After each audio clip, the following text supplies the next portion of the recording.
Hello friends, कैसे हैं आप सभी। Welcome to the NCERT test series.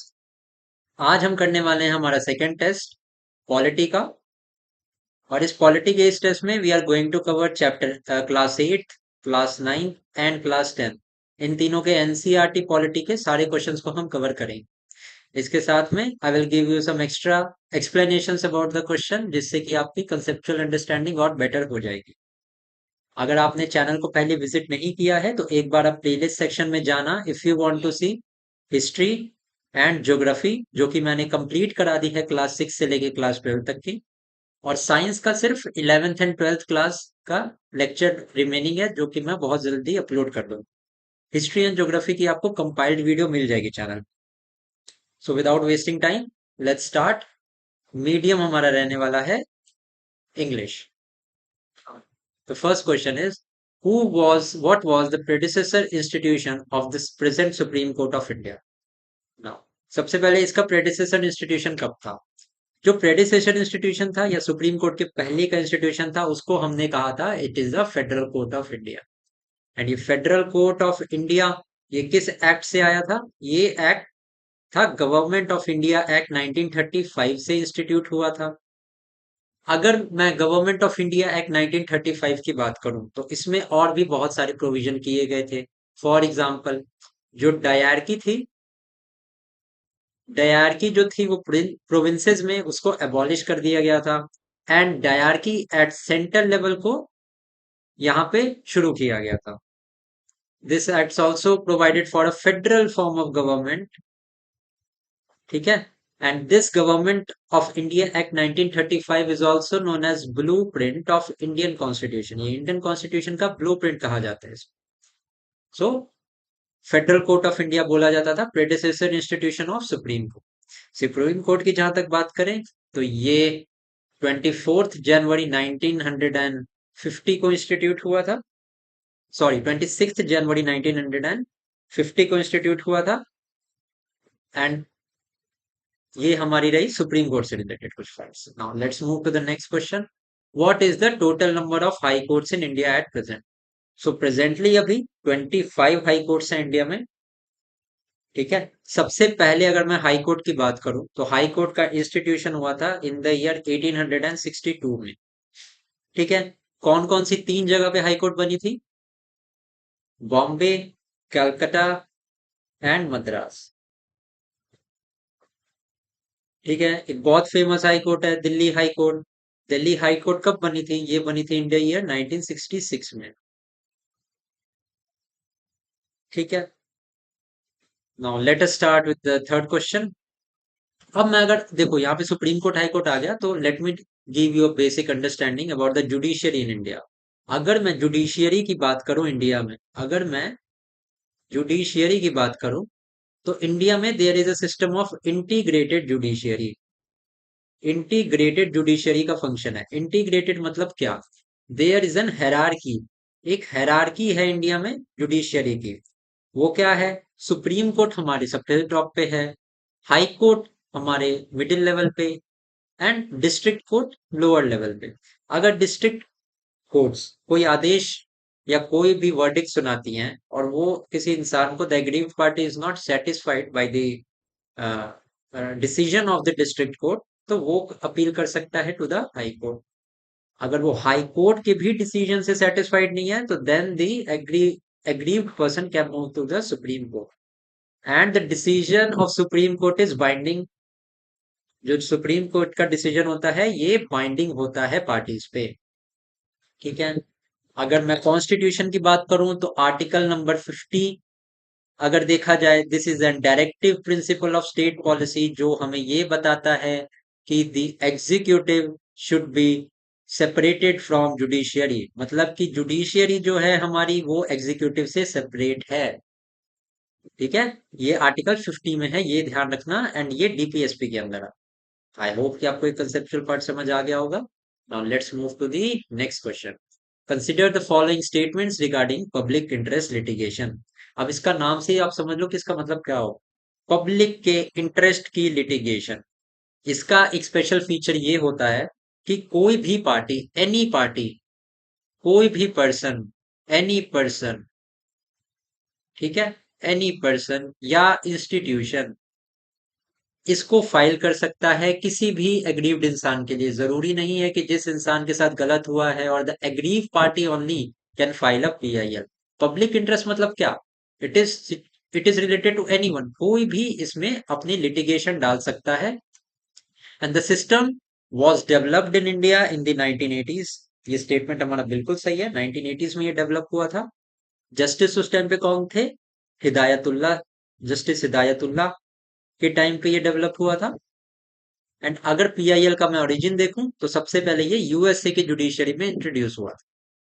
I hope you have understood basic information about the public interest litigation. ठीक है, अब आओ सेकंड स्टेटमेंट देखते हैं इसका। Let's see what the second statement is.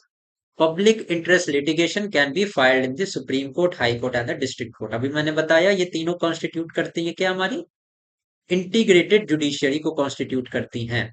लेकिन public interest litigation supreme court ने develop किया है ये, इसीलिए ये पीआईएल कहाँ फाइल हो सकता है? ओनली सुप्रीम कोर्ट में फाइल हो सकता है। That is Y statement two is wrong. And ये मैंने एक और चीज आपको बताई थी कि any party, no, it is not necessary that the aggrieved party has to file a PIL. Anyone can file a PIL. Through PIL, the court has greatly simplified the legal process. Yes, the statement is true. Second statement हमारा wrong है। Answer इसका क्या हो जाएगा? Answer हो जाएगा हमारा three का only one and C. Two तो हमारा गलत हो गया। Question number 4. In which of the following cases Supreme Court ruled that the right to livelihood is a part of right to life? अब राइट टू लाइफ कौन से part में है? सबसे पहले तो ये जानना पड़ेगा आपको। Right to life is in article 21 of the constitution. 19 और 21 के बीच अगर आप कंफ्यूज हो रहे हो तो समझ में आता है कि लैक ऑफ रिवीजन है। लेकिन अगर आप कोई और आर्टिकल सोच रहे हो अदर देन आर्टिकल 19 या 21 राइट टू लाइफ का, तो आपको बहुत ज्यादा रिवीजन की जरूरत है I guess. 19 article is right to freedom, right to freedom जिसमें हमें डिफरेंट टाइप्स ऑफ फ्रीडम दी गई हैं। राइट टू 21 में आता है राइट टू लाइफ, एंड इसी के अंदर आता है right to privacy also. Right to livelihood कौन से केस में हुआ था? It was in the case of Olga Tellis versus Bombay municipal corporation. A हमारा correct answer. What is the total number of sanctioned posts of the judges of the Supreme Court at the present? So presently, the number of sanctioned judges is 34, जिसमें 33 तो जजेस होंगे supreme court के, and one will be the chief justice of India. अगर मैं supreme court की बात करूं तो सुप्रीम कोर्ट के जजेस की संख्या या जजेस के नंबर को कौन इंक्रीज या डिक्रीज कर सकता है? डिक्रीज तो जनरली नहीं होता है, इंक्रीज ही होता है। कौन कर सकता है? तो पार्लियामेंट कर सकता है। ठीक है, अगर मैं सुप्रीम कोर्ट के जजेस की बात करूं तो जजेस का जो इम्पीचमेंट है वो कहाँ पे होता है? वो पार्लियामेंट में होता है। कौन सी मेजोरिटी से होता है? पार्लियामेंट में। तो इसके लिए हमें चाहिए स्पेशल मेजोरिटी। ये भी आप एक फैक्ट ध्यान रखना। सुप्रीम कोर्ट के जजेस को, सीजीआई को कौन अपॉइंट करता है? It is the president who appoints. And अगर मैं हाई कोर्ट के जजेस की बात करूं तो उनको कौन अपॉइंट करता है? ये हमारे प्रेसिडेंट ही है जो अपॉइंट करते हैं। आई होप आपको बेसिक्स जो मैंने यहाँ पे बताया है, साथ के साथ मैं आपकी पॉलिटी भी रिवाइज करवा रहा हूँ, तो आई होप कि आपको ये समझ में आया होगा एंड आपका ये चीज रिवाइज हो गया होगा। Now let's move to the next question. Consider the following statements regarding civil law. अभी सबसे पहला समझो कि सिविल लॉ होता क्या है। सिविल लॉ, अगर किसी पर्टिकुलर पर्सन, अगर किसी एक पर्सन का राइट्स को एग्रीव किया जा रहा है या राइट्स लिया जा रहा है तो वो सारे सूट्स हमारे सिविल लॉ में आते हैं। अगर किसी ने क्राइम किया है किसी इंडिविजुअल ने तो उसका ट्रीटमेंट होता है क्रिमिनल लॉ के हिसाब से। ठीक है, सेकेंड पॉइंट ऑफ डिफरेंस क्या होता है? क्रिमिनल लॉ में अगर कोई ये प्रूफ हो जाता है, कन्विक्शन प्रूफ हो जाता है उस इंसान का कि उस इंसान ने जुर्म किया है, तो उसको जेल हो सकती है। सिविल लॉज में जनरली जेल नहीं होती है। ठीक है, इसमें पेनल्टी होती है, या टाइटल सूट लैंड वगैरह को लेके होता है ना जब, तो जनरली कोर्ट्स ऑर्डर करती हैं कि जो भी पार्टी जीती है उसको लैंड दे दिया जाता है, तो जनरली जेल नहीं होती है इसमें। ठीक है, ये एक basic points of differentiation. Let us see कि हमारे ऑप्शंस में हमसे क्या पूछा है। सबसे पहला ऑप्शन हमारा क्या है यहाँ पे, civil law are related to the violation और disregard of the rights of a particular person. Yes, बिल्कुल करेक्ट है। If a person is found guilty of violating civil law he can be sent to jail. No, he can not. Jail किसमें भेजा जाता है, these are the criminal laws जिसमें jail भेजा जाता है। तो हमारा ट्रू स्टेटमेंट क्या हो गया, only one is our right statement. अभी आपको एक मेजर चीज मैं बताता हूँ, अभी ये civil laws and criminal laws बहुत ज्यादा न्यूज में है। इसका रीजन क्या है, रीजन आपको पता है कि जो पुराने हमारे 3 लॉ थे, जिससे हमारी जुडिशरी या जिससे सिविल सिविल और क्रिमिनल लॉज को हम हमने जिस लॉज के हिसाब से हम चलते थे वो लॉज को अभी चेंज किया गया है। ठीक है, सबसे पहला there was Indian penal code. इसका ईयर याद रखना, 1860 में ये आया था। इसको चेंज करके अब कर दिया गया है भारतीय न्याय संहिता, BNS एक्ट। सबसे पहला तो ये ध्यान रखना। सेकंड नंबर पे मैं बात करूं, there was Indian evidence act. Indian evidence act जिसका ईयर है 1872। इसके ईयर बहुत ज्यादा इंपॉर्टेंट है, ये याद रखना। 1860 में आया था हमारा इंडियन पीनल कोड, एंड 1872 में आया था हमारा इंडियन एविडेंस एक्ट। इसको चेंज करके कर दिया गया है भारतीय साक्ष्य एक्ट। थर्ड की मैं बात करूं तो there was CRPC act. This was introduced in the year 1973। ठीक है, इसको चेंज करके कर दिया गया है भारतीय नागरिक सुरक्षा संहिता, BNSS। ठीक है, ईयर याद रखना, ये बहुत ज्यादा इंपॉर्टेंट है, किसी भी एग्जाम में ईयर आ सकता है, एंड ये आ सकता है कि इनको किनसे रिप्लेस किया गया है। ठीक है, नेक्स्ट क्वेश्चन देखते हैं। Under whose chairmanship a high-level committee was constituted in the year 2005 to take stock of the social, economic, and educational status of the Muslim community in India?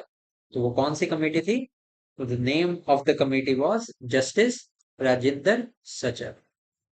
Justice Rajinder Sachar is the right answer. Question number 8 देखते हैं। घेटोइजेशन, ये word हमारी society से related है। सबसे पहला, UPSC की अगर आप प्रिपरेशन कर रहे होगे तो सोसाइटी हमारा आता है GS1 के सेक्शन में, वहां पे ये वर्ड आपने पढ़ा होगा, गेटोइजेशन। इसमें क्या होता है कि जब आपने देखा होगा आपके टाउन में, जिस भी टाउन में आप रहते हो, वहां पे एक पर्टिकुलर एरिया में एक पर्टिकुलर कम्युनिटी या पर्टिकुलर रिलीजन के लोग ज्यादा रहते हैं। ठीक है, फॉर एग्जाम्पल हिंदूज एक जगह पे बहुत ज्यादा रहते हैं, मुस्लिम्स की एक कम्युनिटी होती है, एक मोहल्ला होता है जहाँ पे एक पर्टिकुलर रिलीजन के लोग ज्यादा रहते हैं।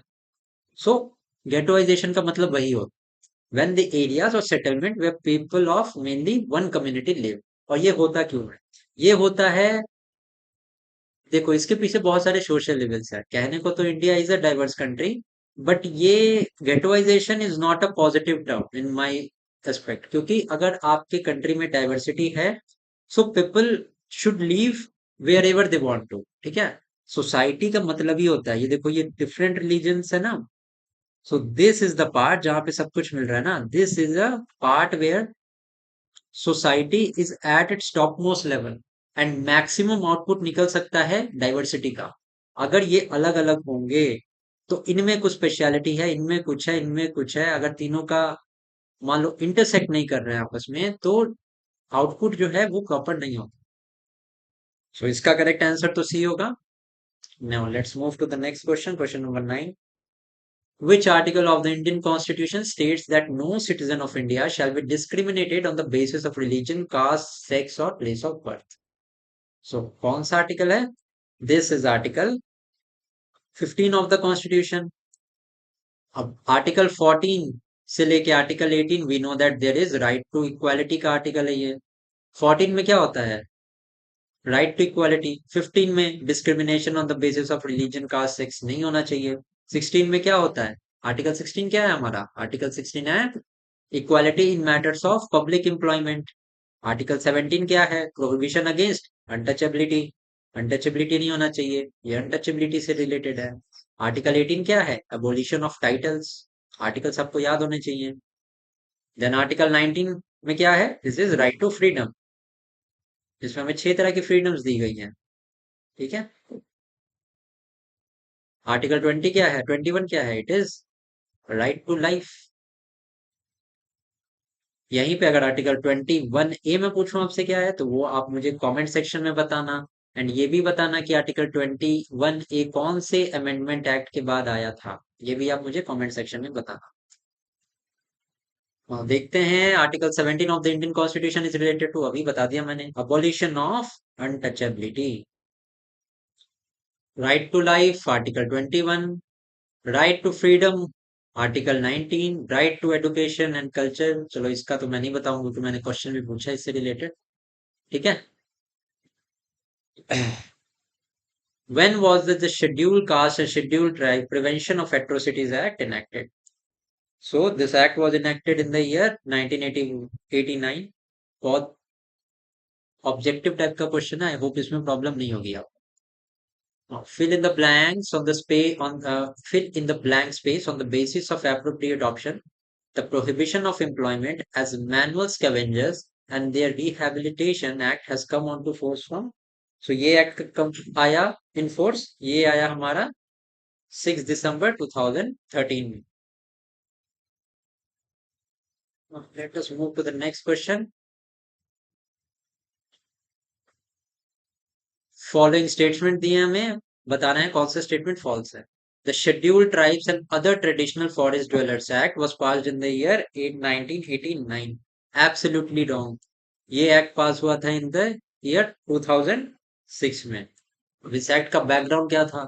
देखो, जब ब्रिटिशर्स आए थे इंडिया में, let me explain you here अच्छे से ताकि आपको समझ आ जाइए। देखो, जब ब्रिटिश आए थे ना इंडिया में, तो उनका आने का एक ही मकसद था।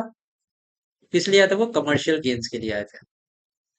तो जब उन्होंने पूरे इंडिया के रिसोर्सेज को एक्सप्लॉइट कर लिया, रूलर्स के बीच में डिवीजन कर लिया, पॉलिटिकल एक्सपेंशन जब उनका ढंग से हो गया, उसी टाइम पे इंग्लैंड में एरा थी इंडस्ट्रियलाइजेशन की। इन अराउंड 1789 में हमें पता है इंडस्ट्रियल रेवोल्यूशन हुआ। उसके बाद जो मशीन्स बननी शुरू हुई, वो मॉडर्न मशीन्स थी जो मैन्युफैक्चर करती थी गुड्स को। तो भाई मैन्युफैक्चर तो हो गया, लेकिन मैन्युफैक्चरिंग के लिए हमने पढ़ा है कि सबसे पहले हमें क्या चाहिए? हमें तो चाहिए रॉ मटेरियल। सबसे पहला पॉइंट तो ये है कि मैन्युफैक्चरिंग करने के लिए हमें रॉ मटेरियल चाहिए, तो ब्रिटिश के पास रॉ मटेरियल आएगा कहाँ से? ये एक क्वेश्चन था। दूसरा, कि बेशक आपने मैन्युफैक्चरिंग कर ही लिया, लेकिन अगर मान लो आपके पास मोड ऑफ ट्रांसपोर्ट नहीं है, अगर आपके पास ट्रांसपोर्ट नहीं है, बस नहीं है, ट्रेन नहीं है, रोड्स नहीं है, तो आप अपनी मैन्युफैक्चर्ड गुड्स का करोगे क्या? कुछ भी नहीं हो सकता। देन ब्रिटिशर्स ने क्या सोचा कि भाई हमें अपने आप को एक्सपैंड करना पड़ेगा। तो ये इनकी एक्सपेंशन की पॉलिसी थी, जिसकी वजह से इन्होंने देखा कि भाई शेड्यूल्ड ट्राइब्स तो रह रहे हैं फॉरेस्ट में। अब फॉरेस्ट से उनको क्या मिल सकता है? उनको मिलेगा टिम्बर। टिम्बर से क्या होगा? टिम्बर से भाई उनको जो रेल के ट्रैक्स होते हैं, रेल के ट्रैक्स के नीचे जो फट्टे बिछे होते हैं, these were made up of timber. तो टिम्बर मैन्युफैक्चरिंग से उनको क्या होगा कि टिम्बर से वो रेलवेज को उन्होंने बहुत ज्यादा इंडिया में बनाया। Also the extra would was exported. तो मेन उनका कमर्शियल मोटिव ही था, जिसकी वजह से वो शेड्यूल्ड ट्राइब्स के एरिया में भी वो घुसे। ठीक है। और उन्होंने उनके सारे राइट्स को ले लिया। This was the basic idea behind क्यों उन्होंने ये एक्ट लेके आया। बाद में 2006 में हमारी गवर्नमेंट ने इस चीज को इम्प्रूव किया and they introduced an act in the year 2006, जिसमें उनके राइट्स को वापस किया गया। ये स्टेटमेंट हमारा फॉल्स है क्योंकि ईयर हमारा 2006 है। सेकंड की मैं बात करूं, the preamble of this act states that this law has been passed to remove the historical injustice done to the forest communities due to non-recognition of their rights over the land resources। ये मैंने आपको अभी explanation part में बता दिया। तो second statement हमारा true है, फर्स्ट वन इज फॉल्स। हमें बताना है यहाँ पे फॉल्स स्टेटमेंट, तो हमारा only one is the right answer. अब सुलभ इंटरनेशनल पे क्वेश्चन है। अभी अगर आप थोड़े से भी ऑब्जर्वेशन की आप में अगर कैपेसिटी होगी या ऑब्जर्वेशन के स्किल्स होंगे, तो जैसे ही सुलभ आप पढ़ोगे ना, आपको आएगा दिमाग में शौचालय। ठीक है, ये हमें देखने को मिलता है क्योंकि ये डील करते हैं प्रॉब्लम्स ऑफ सैनिटेशन। तो कौन किस टाइप की ऑर्गेनाइजेशन है ये सुलभ international? This is an type of, I hope इसका तो आंसर पता ही होगा आपको। It is a type of non governmental, this is a type of NGO. एक और एनजीओ है जिसका बहुत ज्यादा नाम है and it is very famous in India, it is प्रथम एनजीओ। आपको मुझे बताना है ये प्रथम एनजीओ कौन से सेक्टर से रिलेटेड है। इधर it is related to health, it is related to economy, it is related to education. किस चीज से हमारा प्रथम रिलेटेड है? Do mention your answers in the comment section. Now let's move to the next question. Question number 15 में आ गए। तो ये क्वेश्चन क्या है भाई? एनसीईआरटी से उठाया हुआ है उन्होंने। Porto Alegre is a city in Brazil where many people are poor. बिल्कुल करेक्ट स्टेटमेंट है। The infant mortality rate here is low compare to the most cities in the world. Yes. तो 1 and 2 दोनों statement हमारे यहाँ पे सही है। ठीक है। ब्राजील से मुझे एक चीज याद आ रही है, अमेजन रेन फॉरेस्ट। आपको भी याद आनी चाहिए। और ब्राजील से मुझे एक वेटलैंड याद आ रहा है जिसका नाम क्या है? इसका नाम है पैंटानल वेटलैंड। ठीक है। और ब्राजील से मुझे एक दिमाग में चीज आ रही है कि Brazil is the largest producer of sugar. Sugar का लार्जेस्ट प्रोड्यूसर है। एंड फिर शुगर से मुझे क्या याद आ रहा है कि sugar is use to make ethanol. फिर मुझे याद आ रहा है इथेनॉल से E2025 गवर्नमेंट का एक प्रोजेक्ट था जिसमें कि इथेनॉल को पेट्रोल में मिक्स करने का टारगेट दिया गया था। आपको मुझे कमेंट सेक्शन में बताना है कितना percent of ethanol is mixed with petrol.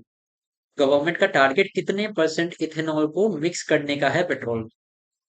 Okay, let's move to the next question. Bhopal gas tragedy occurred on 2 December 1984 due to leakage of which gas? कौन सी गैस थी भोपाल गैस ट्रेजेडी में? It was methyl isocyanide. It was a poisonous gas. America की एक fertiliser pesticide manufacturing company थी union carbide, जो operate कर रही थी भोपाल में गैस प्लांट, जहां से मिथाइल आइसोसाइनाइड लीक हुई थी ऑन दी 2 December 1984। इसकी वजह से इतनी भारी ट्रेजेडी हुई। Now, at how many intervals of year are the presidential elections held in the Latin American country Mexico? Mexico में हर 6 years के बाद में इलेक्शंस होते हैं। अगर मैं बात करूं मेक्सिको के प्राइम मिनिस्टर की, तो ये रिसेंटली बने हैं, नाम क्या है इनका? लोपेज एब्राडोर। अगर मैं प्रेसिडेंट की बात करूं तो ये फीमेल प्रेसिडेंट है, इनका नाम क्या है? Claudia Sheinbaum. आई होप मैं सही लिख रहा हूं इसको। Claudia Sheinbaum, this is the president of Mexico. ZANU PF party is a major political party of which country?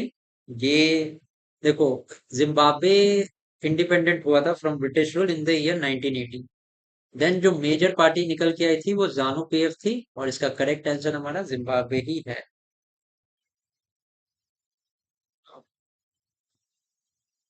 Fill in the blanks on the basis of appropriate options. Dash मतलब कौन सी country has made its citizenship rules in such a way that people from the Russian minority community find it difficult to right to vote?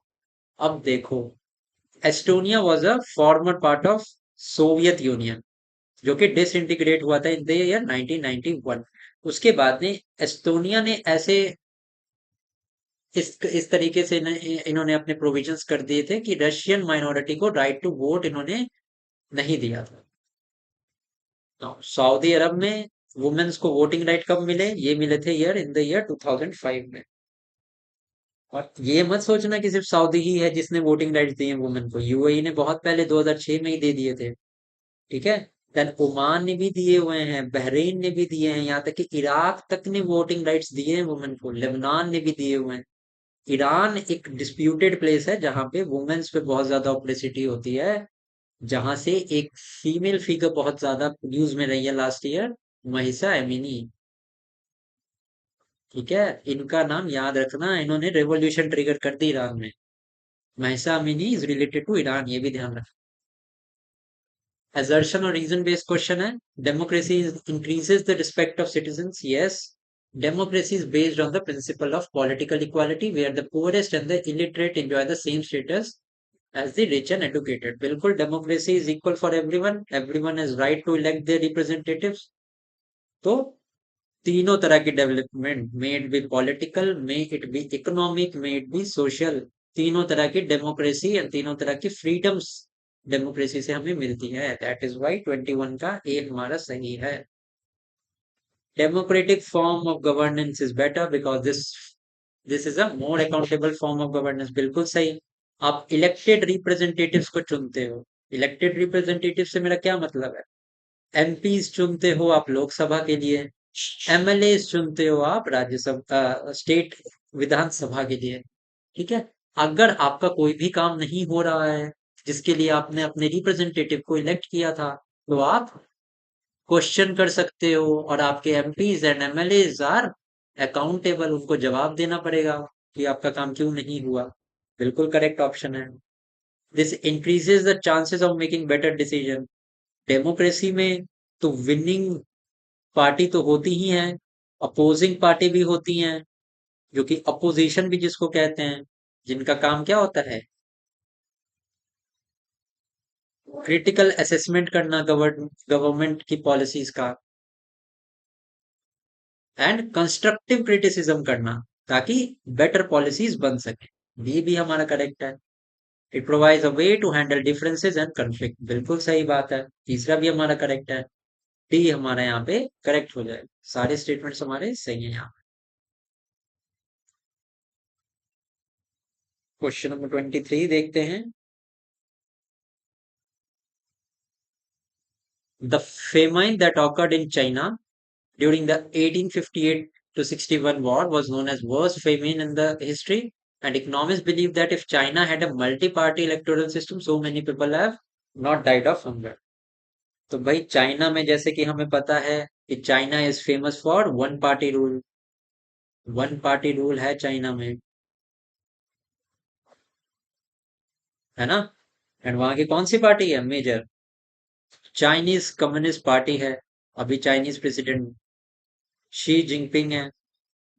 ठीक है, तो हमारा ए भी सही है, and R is the correct explanation of A. In which year did South Africa emerge as a new democratic in the world? South Africa कब को democracy कब मिली? 1994 में। ठीक है, नेक्स्ट क्वेश्चन देख लेते हैं। भारतीय जनसंघ किन्होंने बनाया? तो भैया भारतीय जनसंघ बनाया श्यामा प्रसाद मुखर्जी ने। रिपब्लिकन पार्टी ऑफ इंडिया किसने बनाई? रिपब्लिकन पार्टी ऑफ इंडिया बनाई भीमराव अम्बेडकर से ही एसोसिएटेड है। एंड इंडिपेंडेंट पार्टी हमारी इज रिलेटेड टू के एम मुंशी। तो यहाँ पे हमारा जो करेक्ट ऑप्शन हो जाएगा वो 25 का बी हो जाएगा। नेक्स्ट क्वेश्चन है, who was the first education minister of independent India? अगर मैं लिस्ट ऑफ मिनिस्टर्स की बात करूं तो हमारे पहले एजुकेशन मिनिस्टर जो थे वो अबुल कलाम आजाद जी थे। एंड बाकी अगर मैं मिनिस्टर्स की बात करूं तो let me tell you, Sardar Vallabh भाई Patel was our home minister.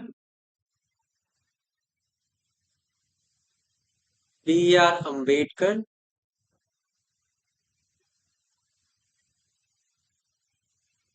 was our law minister.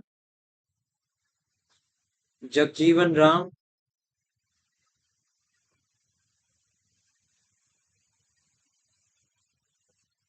was our labor minister. Baldev Singh defence minister थे। बाकी अगर मैं मिनिस्टर्स की बात करूं तो और कौन से बचे? जी, यस, जॉन मथई।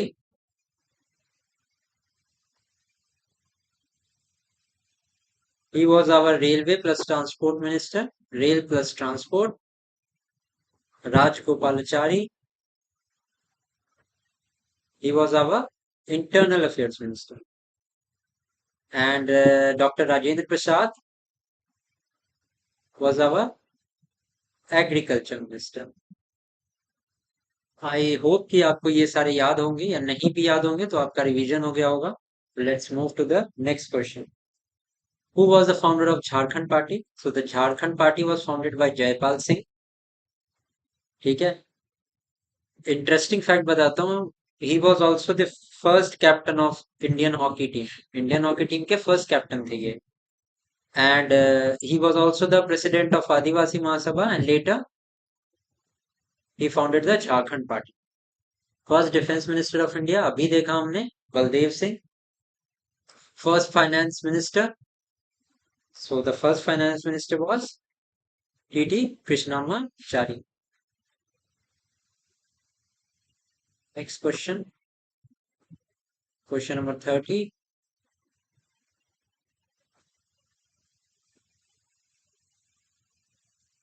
तो 13 क्वेश्चन नंबर क्या बोलता है? Consider the following statement regarding the Constituent Assembly.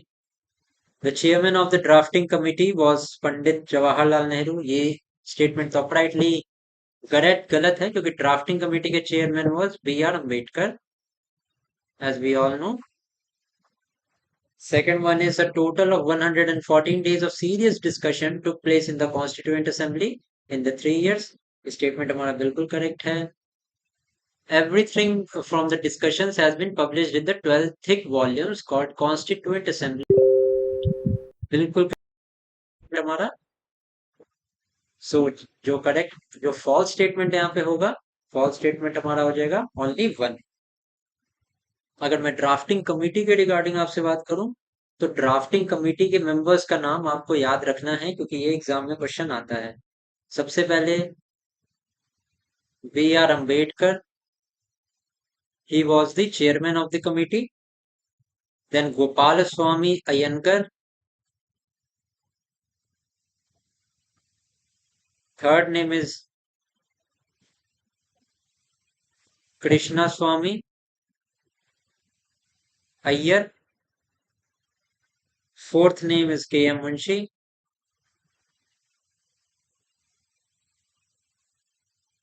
Mohammad Sadulla.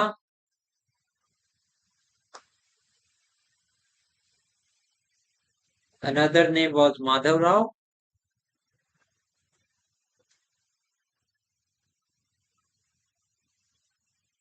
And the last one being T.T. Krishnamachari. ठीक है, ये भी आप ध्यान रखें. Taking inspiration from the XYZ constitution, most of the countries in the contemporary world start their constitution with preamble. The word XYZ indicates the constitution of which country? So the first constitution was made, preamble बना था हमारे American constitution में. preamble हमने वहीं से borrow किया है. Also preamble starts with the word we the people of India. ठीक है, ये भी आप ध्यान रखना. Socialist, secular, democratic, Republic. Sovereign, secular, socialist, democratic, Republic. This is the correct order जिसमें प्रीएम्बल दिया हुआ है.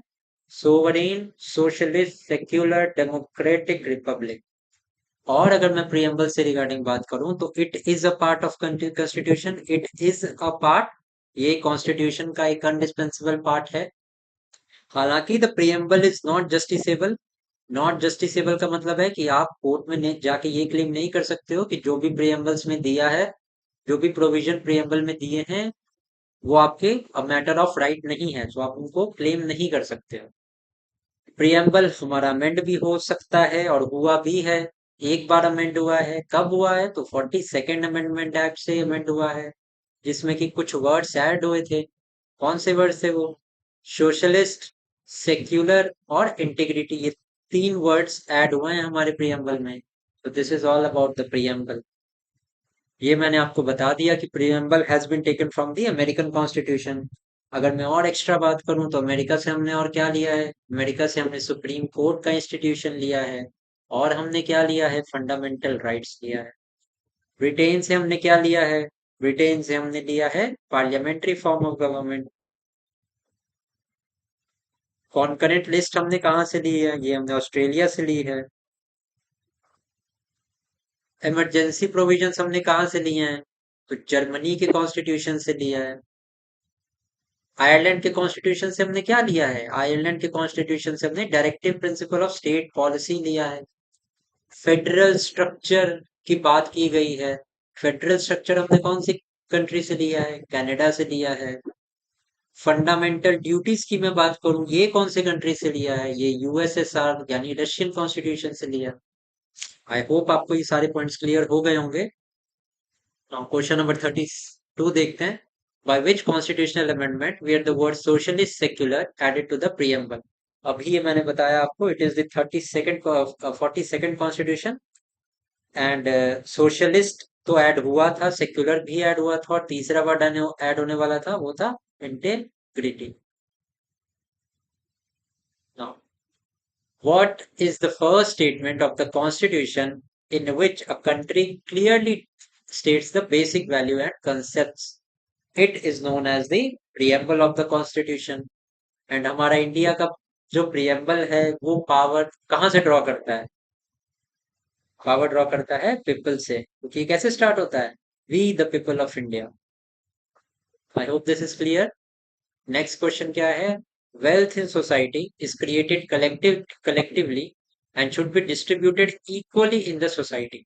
मतलब वेल्थ जो है वो कलेक्टिवली सब बनाए एंड इसका डिस्ट्रीब्यूशन भी इक्वल होना चाहिए। Which terminology used in preamble of the Indian Constitution expresses the above statement sentiment? It is the socialistic pattern. Socialistic pattern मतलब क्या? सबका साथ सबका विकास वाला फंडा समझ लो कि सबका प्रोग्रेस होना चाहिए, प्रोग्रेस ऑफ ऑल, एम तो यही होता है। Socialistic form of government. अगर मैं कुछ कंट्रीज का एग्जांपल लूं आपके सामने which have this socialistic form of government, सबसे पहला तो रशिया आ जाएगा, ठीक है, and then there is China. जो एक्सट्रीम सोशलिज्म की बात होती है वो थोड़ा लेफ्टिस्ट आइडियोलॉजी माना जाता है, ये भी आप थोड़ा सा ध्यान रख सकते हो, एक एडिशनल बात है।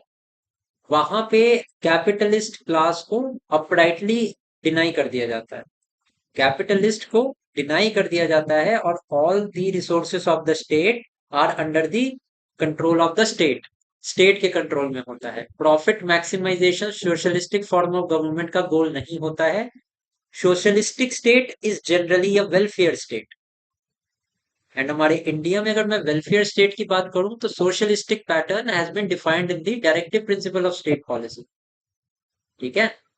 दैट इज वाई जो है ये भी जैसे हमें पता है डायरेक्टिव प्रिंसिपल भी नॉन जस्टिसेबल होते हैं, आप उनको कोर्ट में क्लेम नहीं कर सकते हो। वहां हमारे सोशलिस्टिक पैटर्न ऑफ सोसाइटी के बारे में बात की गई है।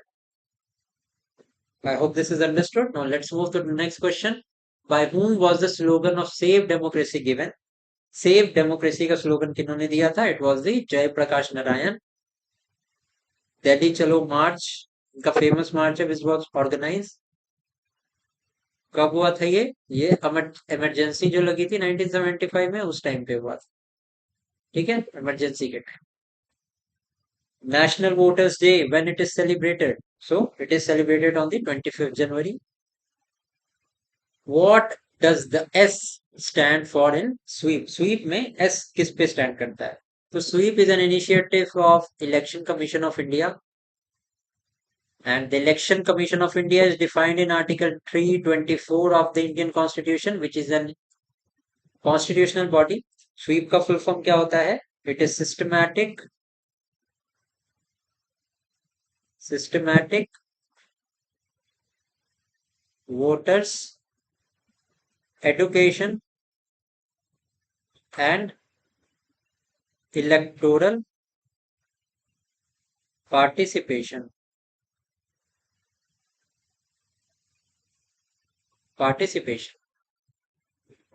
Late us move to the next question. जल्दी जल्दी करते हैं हम इसको। Consider the following statement related to the position of Western countries and India regarding people's participation in elections. So, in India, poor, illiterate, and vulnerable people participate in the voting in lesser numbers as compared to the rich and big people. बिल्कुल गलत statement है ये। Around 60% of our population या 60% से more than 60% of the population is illiterate in India. ठीक है। सो ये ज्यादा वोट कास्ट करते हैं, ठीक है, as comparison to rich people. Rich people is the volume of rich people is very very less in India. तो ये स्टेटमेंट गलत हो गया। The situation in western democracy is exactly the opposite. No, opposite नहीं है। क्यों opposite नहीं है? क्योंकि वहां पे रिच पीपल जो है वो वोट ज्यादा करते हैं एंड जो इलिटरेट एंड पुअर पीपल है वो कम वोट करते हैं। करेक्ट स्टेटमेंट अगर हमसे पूछा है तो neither statement one not statement two is correct. I hope this is clear. Now let's move to the next question. Question number 39. Assertion region का question है, the tenure of the prime minister of India is not fixed. ठीक है, question number 39 है ये। बिल्कुल correct बात है, fix नहीं होता है। Also the prime minister is appointed by the president. ठीक है, ये भी ध्यान रखना। The prime minister can remain in office as long as he is the leader of a party और कोलिशन। बिल्कुल सही बात है। Prime minister is also called the leader of the house. ठीक है, जैसे लीडर ऑफ द अपोजिशन होता है वैसे लीडर ऑफ द हाउस जो है वो प्राइम मिनिस्टर को बोला जाता है। दैट इज वाई एजर्शन भी करेक्ट है एंड जो रीजन दिया है वो भी करेक्ट है। Which group of the minister of the council of minister are consider to be the top group? तो जो कैबिनेट मिनिस्टर होते हैं, ठीक है, these are generally the top group. Council of minister में क्या होता है ना, there are around 60 to 80 members. ठीक है, 60 to 80 मेंबर्स होते हैं। और जो कैबिनेट होते हैं अराउंड 25 to 30 मिनिस्टर्स इसमें होते हैं and it is the top law making body. Who is the supreme commander of the defense forces in India? We know that president is the supreme commander of Indian Army, Indian Navy and Indian Air Force. This comes under the powers of the president. Different powers है हमारे president को। उसमें से एक power ये है कि he or she is the supreme commander of the defense forces in India. According to the Indian constitutional system, the president exercises its power only on the advice of the Council of Ministers. The president may ask the council of the minister to reconsider its advice, but if the same advice is received by the president again, then अब देखो इसके पीछे का मैं background आपको थोड़ा सा समझाता हूँ। जब इमरजेंसी हुई थी तो प्रेसिडेंट के पास अनलिमिटेड पावर्स जो थी वो हुआ करती थी। ज्ञानी जैल सिंह जो थे, इंदिरा गांधी ने उनसे जो मन चाहा वो करवाया। But after the emergency 44th amendment act was passed. और 44th अमेंडमेंट एक्ट के आने के बाद बहुत सारे चेंजेस हमारे कॉन्स्टिट्यूशन में हुए। इसमें से हमें एक बेसिक चीज पता है कि काउंसिल ऑफ मिनिस्टर जो है that is there to aid and advise the president of India. ये हमें बहुत अच्छे से पता है। और ये आर्टिकल 74 में दिया हुआ है कि there is a council of minister which is headed by the prime minister whose function is to aid and advise the president. So, president जो काम करते हैं that is as per the recommendations of the council of minister. लेकिन अगर मान लो president को ये पसंद नहीं आया कि ये काउंसिल ऑफ मिनिस्टर ने उनको जो एडवाइस दी है वो उनको पसंद नहीं है, तो प्रेसिडेंट के पास वो पावर है कि वो वापस से भेज सकते हैं कि काउंसिल ऑफ मिनिस्टर को ये बोल सकते हैं कि जो मैंने आपको एडवाइस दी है, जो आपने मुझे एडवाइस दी है, उसको आप रिकंसिडर करो। और बट अगर काउंसिल ऑफ मिनिस्टर उस सेम एडवाइस को प्रेसिडेंट को वापस भेज देती है तो president is bound to accept that. समझ में आया? 42 का भी यहाँ पे करेक्ट आंसर है। क्वेश्चन नंबर 43 देखते हैं।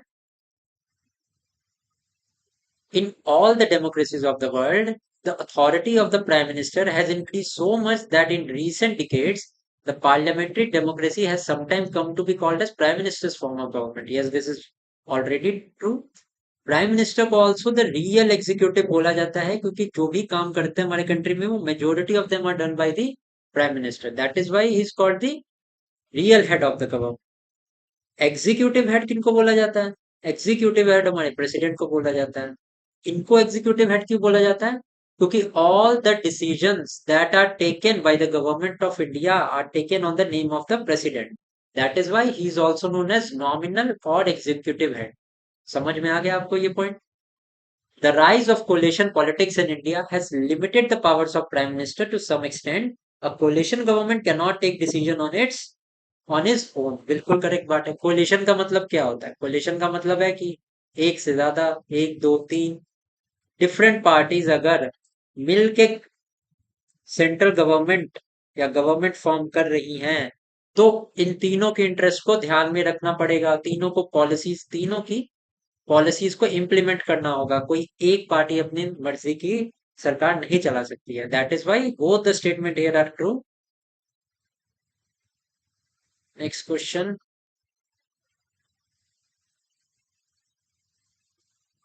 अब Indira Sawhney and other Indira Sawhney and others versus the Union of India, ये किस किस लिए फेमस है? तो this is famous because of the decision on the reservation for socially and educationally backward classes. ठीक है? To whom is the Council of Minister of India collectively responsible? तो देखो, the Council of Minister is responsible to Parliament as whole, Parliament as whole, but specifically अगर देखा जाए तो these are responsible to the लोक सभा। राज्यसभा, क्योंकि we know Rajya Sabha is a house which is not a subject to dissolution, that is Y Lok Sabha में जो government चुन के आती है, उससे जो काउंसिल ऑफ मिनिस्टर बनते हैं, that are straight away responsible to the Lok Sabha. In case the council of minister or the government fails to prove the majority, fails to pass the confidence motion in the lok sabha, ultimately जो है the government declines, that the government falls. That is why council of minister in whole is responsible to the parliament of the country, but specifically अगर पूछा जाए तो it is solely responsible to the lok sabha। ठीक है? So यहाँ पे Lok Sabha is the correct answer. Amnesty International क्या है? It is an NGO, international organisation है। ये समझ लो। क्या काम है इनका? वॉर रिलेटेड जो भी इश्यूज होते हैं, ह्यूमन राइट्स का फंडा होता है, उन पे ज्यादा इनका काम होता है। It is an international organisation conscious of human rights. What is fundamental rights? और फंडामेंटल राइट्स क्या होते हैं? So all the rights which are fundamentally necessary for life which the government recognizes, all the right which are fundamentally necessary for life which society recognizes, nahi, all the right which are fundamentally essential for the life and have been given special status by the constitution। yes, political sense में देखो, अगर polity के perspective से देखो तो C is the most appropriate answer. Why? क्योंकि we know that the fundamental rights are given by the constitution of India. ये stretch करते हैं आर्टिकल 12 से लेके आर्टिकल 35 तक। ये सारे हमारे फंडामेंटल राइट्स हैं। कौन कौन से राइट हैं? Right to equality, right to freedom, ठीक है, right against conviction, right to life, cultural and educational rights, then comes right to religion।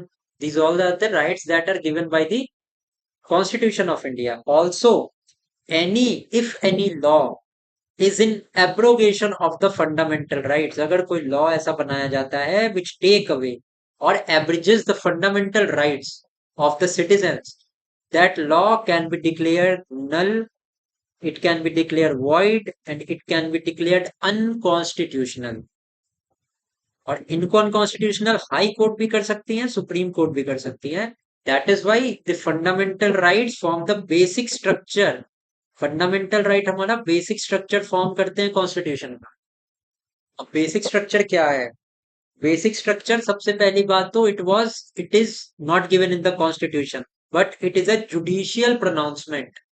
Judiciary ने इसको इनेक्ट किया है। कब इनेक्ट किया था? इन the year 1973। What was the case in which fundamental rights, sorry, the basic structure was enacted? It was the Keshwanandan Bharti case of 1973।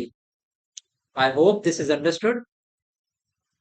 When was the National Human Rights Commission constituted?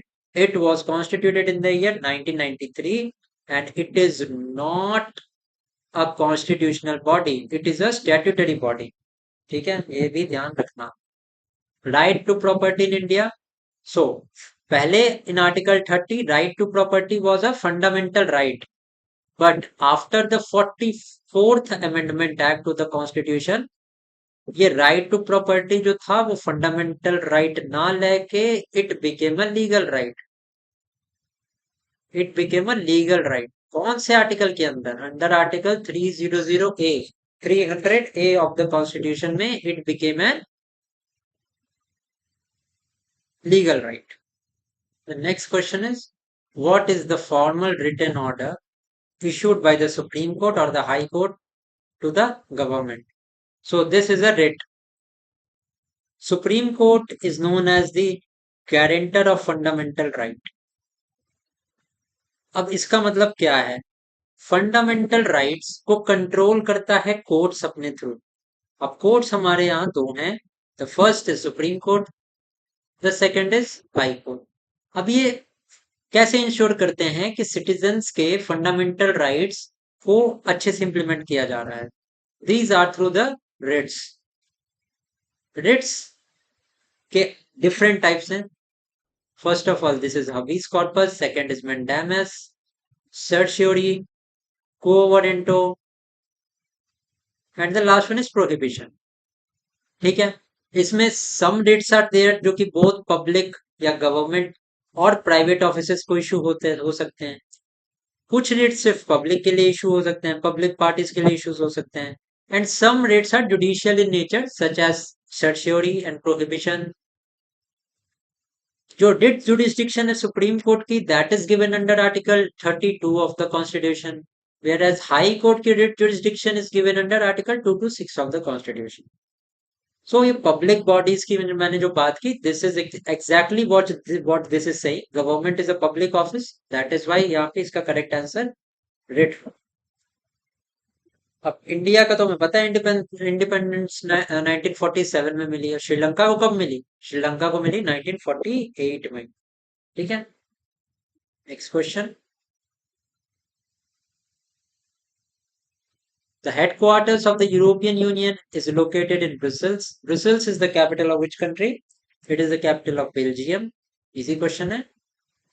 What is meant by the horizontal distribution of power? First is sharing of power among different organs of the government such as legislative and executive. Sharing of the power between different level such as federal, state and local. Ability to influence and control governance by pressure group and movements. Power sharing among different social groups. अब horizontal का मतलब क्या होता है? Mathematical terms में देखो, horizontal का मतलब ऐसे होता है, वर्टिकल का मतलब ऐसे होता है। अब इंडिया में अगर मैं वर्टिकल की बात करूं, वर्टिकल स्ट्रक्चर का क्या मतलब है? There is central government on the top, then there comes the state government, then there comes the local bodies. ऐसे ही तो है, 3 tier स्ट्रक्चर है हमारे फेडरल गवर्नमेंट का। So this structure is called vertical structure.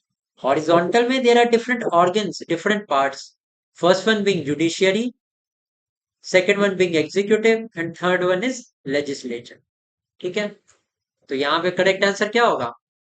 Sharing among the power among different organs of the government such as legislative, executive, judiciary, ये horizontal distribution of the power। I hope this is clear। ठीक है, also अब legislative और executive में बात बताऊं। Legislature is a body जहां पे direct representatives which are elected by the citizens of the country participate. For example, MPs of the Lok Sabha। ठीक है, अब एग्जीक्यूटिव क्या होता है? Executive is the decision making branch of the government. Decision कौन सी branch बनाती है? Decision बनाती है council of minister. Council of minister के अंदर कौन से होते हैं? कैबिनेट मिनिस्टर्स होते हैं। तो लेजिस्लेटिव एग्जीक्यूटिव ये पैरेलल होते हैं, और लेजिस्लेचर के ही मेंबर एग्जीक्यूटिव में जाते हैं। समझ में आया? सो this is horizontal distribution of power. ठीक है, पहले कोई बिल अगर आएगा, बिल को हमें एक्ट बनाना है, तो मैंने आपको पहले के लेक्चर्स में भी बताया है, बिल को अगर हमें एक्ट बनाना है तो उसका क्या प्रोसीजर होगा? First the bill is presented either in Lok Sabha और in Rajya Sabha. Then what is there? कि अगर मान लो पहले लोकसभा में इंट्रोड्यूस किया गया बिल तो वो राज्यसभा में इंट्रोड्यूस किया जाएगा। मान लो लोकसभा ने भी पास कर दिया एंड देन राज्यसभा ने भी पास कर दिया, then the bill goes to the president and after the president gives the assent to the bill that becomes an act. तो ये लेजिस्लेचर ही से तो बिल उठा ना, उसके बाद ही तो वो एग्जीक्यूटिव के स्टेज में गया। अब प्रेसिडेंट के पास जब जाएगा, प्रेसिडेंट अपने डिस्क्रिप्शन से काम तो करेगा नहीं। वो क्या करेगा? आर्टिकल 74 के according there is a council of minister to aid and advise the president. ठीक है, तो वो काउंसिल ऑफ मिनिस्टर में क्या होते हैं? कैबिनेट मिनिस्टर तो होते हैं। वो cabinet minister forms the executive part of the government. So this is how the horizontal distribution and horizontal functioning of the government works. I hope you are understanding. ठीक है, समझ में आया? अगर आया तो let's proceed to the next question, अगर नहीं आया तो ये एग्जीक्यूटिव लेजिस्लेचर थोड़ा सा कंफ्यूजिंग हो सकता है आपके लिए, so you can just mention it in the comment section, I will try to explain it. ठीक है, अगर किसी को नहीं आया तो। Which countries people decided that after the end of the civil war that the president of the country should be Catholic of the Maronite sect and only Sunni Muslim could be the prime minister। ये Lebanon ने decision लिया था। Let's proceed to the next question। When did the civil war between the Sinhalese community and the Tamil end in Sri Lanka? ये कब खत्म हुआ था? It ended in the year 2009। Next, which of the following countries is not an example of the model of federal government? India में भी no there is a federal government. ठीक है, then Spain में भी, स्विट्जरलैंड में भी federal government नहीं है। ठीक है, श्रीलंका में क्या है? पहले यहाँ पे यूनिटरी फॉर्म ऑफ गवर्नमेंट थी। ठीक है, यूनिटरी फॉर्म ऑफ गवर्नमेंट है अभी भी।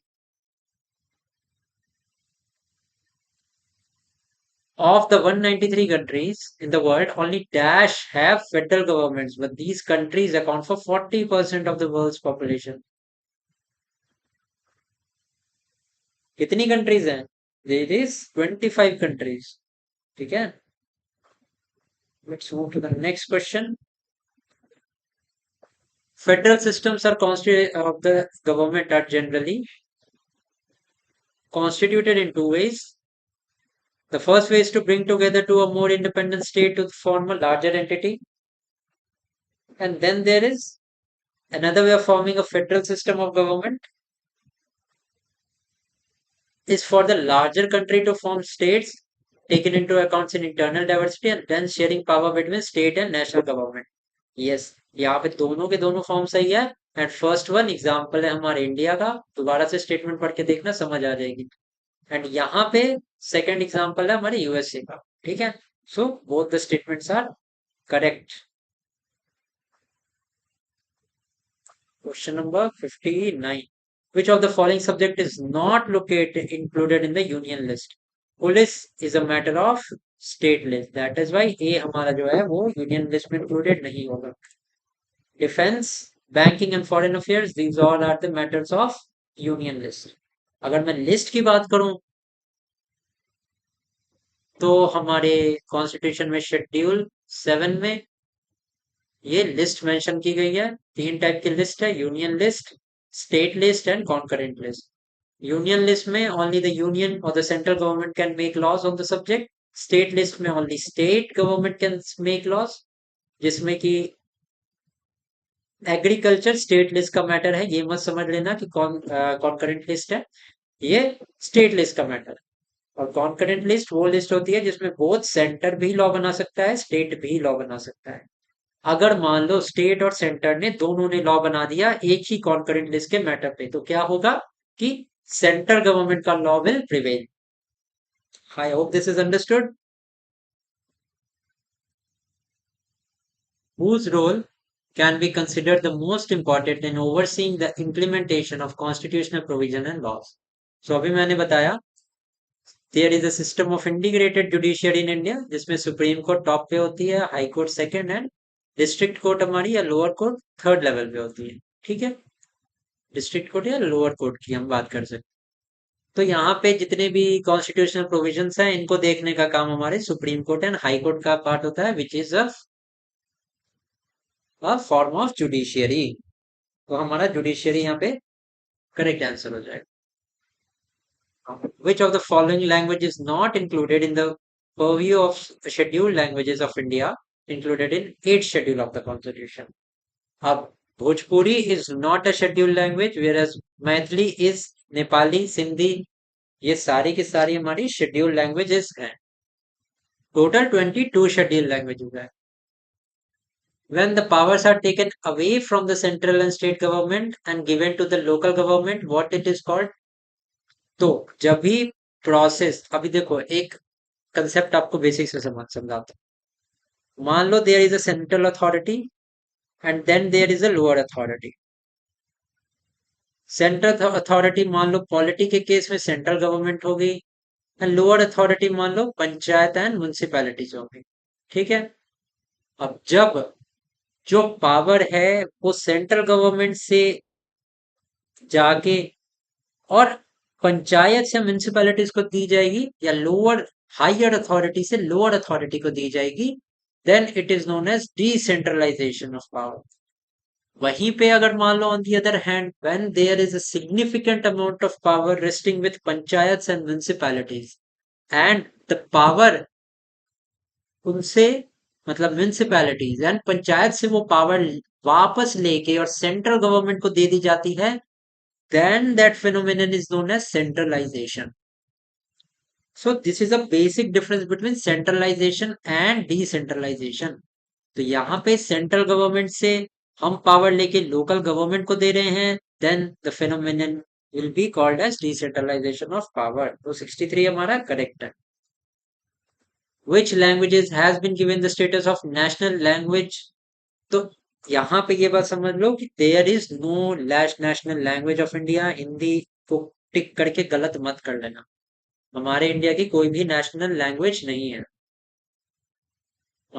विच is the most spoken language among the scheduled languages of India after Hindi? Hindi के बाद second most spoken language is Bangla या Bengali. Question number 65. The basis of gender inequality is the biological structure of men and women. ठीक है. No it is not. ठीक है. The basis of gender inequality is stereotype about men and women and their fixed social roles. Yes. Stereotype मतलब क्या होता है? Stereotype का मतलब है कि आपका एक तरह की धारणा, आपका एक हिसाब का परसेप्शन बन जाएगा अबाउट समथिंग. आपको लगेगा कि ये इस कैटेगरी का इंसान है तो ये हमेशा यही काम करेगा. मतलब आपकी सोच due to lack of knowledge and lack of your conscience या सोशल अवेयरनेस, आपको स्टीरियोटाइप हो जाओगे. आप समझोगे कि भाई ये इस रिलीजन से रिलेटेड है या इस तरह का आदमी है तो ये काम तो यही कर सकता है. This is known age gender stereotype. ठीक है. स्टीरियोटाइपिंग. और जेंडर अगर आप मेल और फीमेल से उसको जोड़ दोगे then this phenomenon will be called gender stereotype. ठीक है. फर्स्ट हमारा गलत हो जाएगा, सेकंड हमारा सही है. करेक्ट स्टेटमेंट ओनली 2 होगा. Gandhiji used to said that religion can never be separated from politics. बिल्कुल सही. By religion Gandhi ji meant Hinduism. No. Gandhi के हिसाब से रिलीजन का मतलब था रिलीजन ऑफ मोरल वैल्यूज, ना कि any religion such as Hinduism और इस्लाम. ठीक है. तो हमारा यहाँ पे ए करेक्ट है, 8 फॉल्स स्टेटमेंट है. क्वेश्चन नंबर 67 देख लेते हैं. On which of the following basis the social division of India Indian society is a distinct feature? तो Indian society is a caste based social division society. The one system is based on the notion of the discriminating one caste from the other caste. In dash, one was treated with untouchability. बहुत easy question है. It was the Shudras which were treated. In India, a new consciousness arose among the people of those castes which were hitherto considered lower and inferior. And universal adult suffrage given in Article 326 and one man one vote system forced the political parties to be active in getting political support and mobilizing people. बिल्कुल statement भी सही है, assertion भी सही है. Now census पे question है. According to the census of 2011, what percentage was the share of scheduled caste and scheduled tribe in Indian population? तो इनका परसेंट था 25.2। Which national political party of India has the election symbol of watch? This is the NCP. NCP. Who is the founder of Bahujan Samaj party? Founder is Kanshiram. अभी के इनके जो leader हैं वो है Mayawati. In which year the ruling political party JDU was formed in Bihar? तो JDU was formed in the year 1999. Next question देखते हैं। मोहम्मद यूनिस एंड ग्रामीण bank founded by him were jointly awarded the Nobel Peace Prize in the year 2006. Muhammad Yunus belong to which country? ये बांग्लादेश। और अभी ये बहुत ज्यादा न्यूज में इसीलिए है क्योंकि इंटरिम गवर्नमेंट जो फॉर्म हुई है after the fall of Sheikh Hasina government, interim government जो फॉर्म हुई है that government is headed by Muhammad Yunus. Question 75. Through an order, it has been made mandatory for all political parties to hold organizational elections and file income tax return. Who issues such a order? इस तरह का order कौन issue करता है? This is issued by the Election Commission of India. Easy question. The criteria for evaluating a democratic system is regular and fair elections. बिल्कुल, हर 5 साल में elections होते हैं। Rights of citizen to information. बिल्कुल, हमारे पास RTI Act है 2005 का। And open public discussion on की पॉलिसीज एंड न्यू लॉस। बिल्कुल सही बात है, डी हमारा करेक्ट आंसर है। Now question number 77। A study conducted on the rates of economic growth in different countries between 1950 and 2000 has found that the growth rate in all democratic system of the government has been 4.42%. In the same study, it has been found that, देखो irrelevant question है, कोई मतलब नहीं बनता दिमाग लगाने का, आगे बढ़ते हैं। The persistence of grievances also testifies the success of government. Handling social differences, divisions, and conflict is certainly a big merits, yeah, virtue of the democratic system. A document submitted by a person to an officer bearing a signature and stating that the declaration made in the document is true. क्या बोलते हैं इसको? This is known as affidavit. So most of the questions हमने जो है वो कर लिए हैं। ठीक है, 1 से 80 कर लिए हैं। अगर वीडियो अच्छी लगी हो तो do like this video, channel को सब्सक्राइब कर लेना अगर नहीं किया है तो। और अगर हिस्ट्री ज्योग्राफी की सीरीज देखनी है तो मैंने कंप्लीट कर दी है, वो जाके आप चैनल में प्लेलिस्ट सेक्शन में जाके देख सकते हो। Till then keep practising. Thank you for watching.